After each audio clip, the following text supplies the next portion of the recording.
Making a doctor's appointment in Sweden generally requires me like gathering the courage to pick up the phone and call, because anytime I call and speak to someone in Swedish, I have to like really like focus and just be in a quiet room, and I have to be prepared with the numbers and actually write down the numbers. Even though I know them in my head, I write down like my social security number so that I can just look at it and say the words, say the numbers in Swedish, because I don't trust my memory and I don't trust myself not to like mess it up. And yes, I can speak conversationally in Swedish, and yes, I like am comfortable in it, but there is something about making a doctor's appointment that I just like, I get like, no, like I want to make sure I understand what's going on. And like my husband is always like, this is not the time to practice your Swedish. Like this is the time to speak in English, and you should be much more comfortable saying like, look, you need to speak to me in my language to make sure that I understand.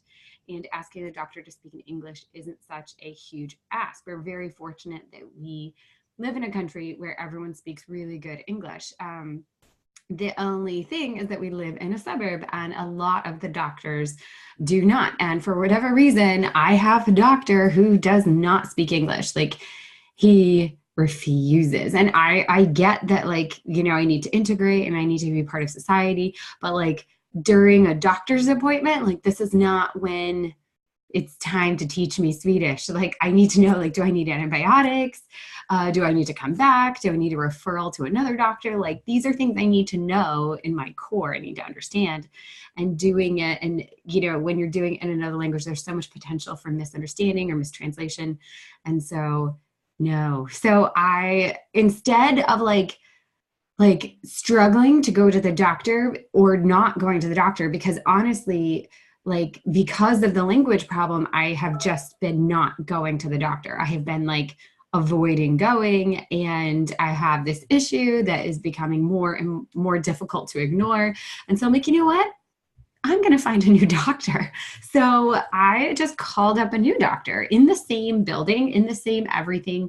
I'm still registered patient there. I'm just not going to go to that doctor anymore. And I called a female doctor. I was like, hey, female doctor, like, can you speak to me in English? Because I want to make sure I understand everything. She's like, sure, no problem. So yeah, so now I'm going to her. And so I went to her today, and it was very, you know, she again greeted me in Swedish. I was like, hey, is it okay if we take this in English? I just want to make sure I understand everything. She's like, absolutely. Her English wasn't the best, but she still spoke to me in English. And it was just such like a change from what I'm used to, where I'm used to going and seeing this doctor who wouldn't speak to me in English at all. Like he just blah, blah, blah, blah, blah, blah, in Swedish. And I've dealt with him when my kids are sick and all these other things.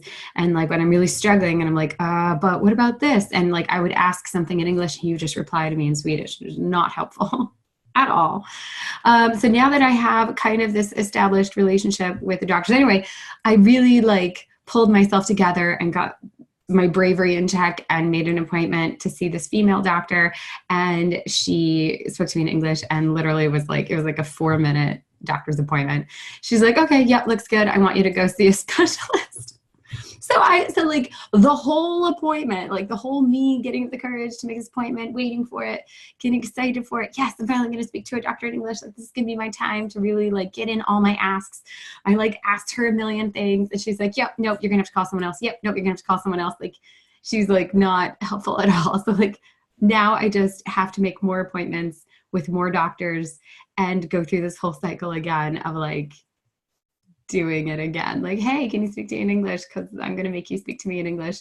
And fortunately, I read Olga Mecking's thing because Olga was saying how her husband forces his doctors to speak to him in English and how she is much more forceful with the Dutch healthcare system. And so I think that I am taking a page from her and I'm being more forceful with my healthcare.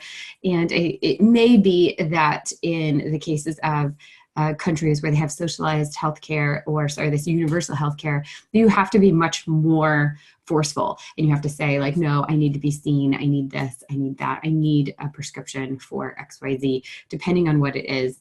I'm not saying go and demand antibiotics at all, like practice good antimicrobial stewardship here, people. But I'm saying like you need to be your own advocate when it comes to the healthcare system, especially when you are a foreigner in the healthcare system, and especially when you speak a minority language in the healthcare system.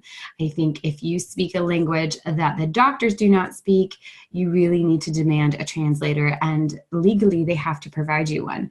So it does require more hoops, and unfortunately, it does take longer, and you have to really push and advocate for yourself in a way that you wouldn't have had to if you were in your home country. So it's really a hassle, but I think it is worthwhile. So if you can find a doctor who speaks your native language natively, that's who I would go to, or like a fellow immigrant doctor who, you know, went through the whole rigmarole of getting recertified in a new country. Like they're really committed, and try to find someone who speaks your language, because it makes such a huge difference when it comes to going to the doctor and seeking help. And so that's what I would encourage you to do.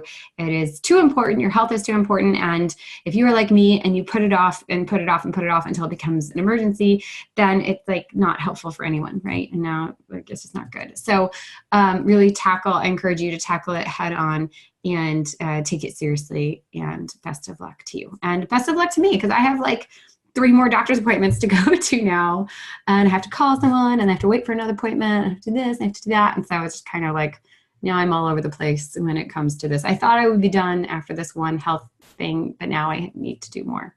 Hopefully we'll stay healthy. Stay healthy out there, people. It's worth it.